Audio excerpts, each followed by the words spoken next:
Okay, it's a new day and a new day of testing. This time we got C-Log 3 with a better ND filter, which I gotta say does a way better job. This time I'm able to stay at 1.8, 1/50th base ISO, and I'm not even at 5 stops completely yet. So it was just that really weak ND filter. Now we have a strong, they got this freewheel one.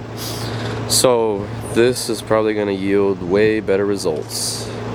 What was that? Oh, that's Julie. Alright, so we're going to close it up just a little bit more up here. Now I can't see the waveform anymore, but it was looking good before I stopped it, before I changed it out. So right here just looks good on my screen, but we'll see how it looks in the edit. But anyway, another thing that I've done is I've increased the saturation to +2. I'm going to play around with that because last night I noticed that the saturation was really low. I just want to kind of get right as much in camera as I can and then to apply everything. But this looks good, so we'll see. Okay, so again, we're paying attention to the multimeter. Before we started this clip, it was showing the what's it called? The histogram was showing okay. Once we start the recording, we then can rely on the multimeter as well as zebras. Zebras will pop up at 90%, and this shot right here looks decent, pretty good. I think we're on auto white balance. What I love about this camera is the audio is like on auto. It's like really good. And I still have to figure out if it's 32-bit. I know that sounds stupid, but it says that the audio depth is 32, and all the other ones that I have says 24. 24 is like the standard one. Okay, this clip is an example. We saw zebras on the top, and we closed down the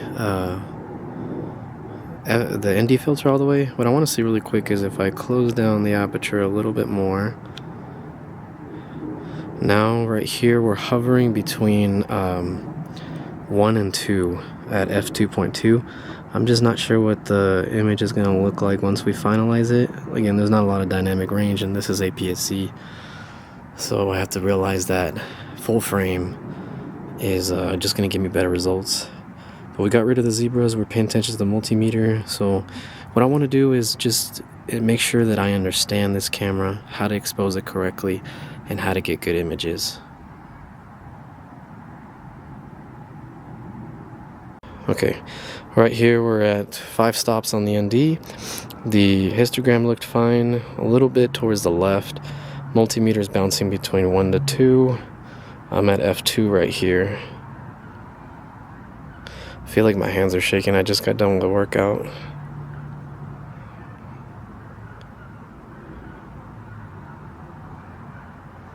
IBIS should be working, but fuck. Yeah, my hands are really shaking.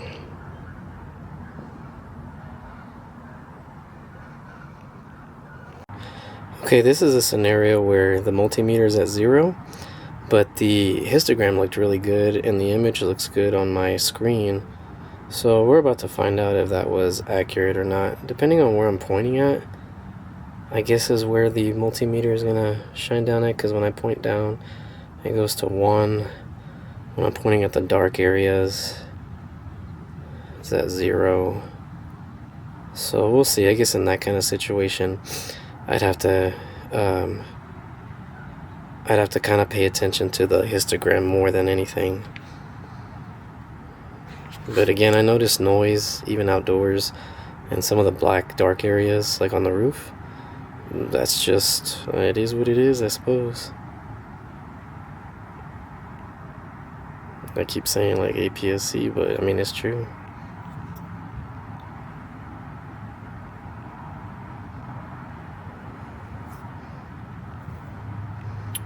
I feel like it's not grabbing focus.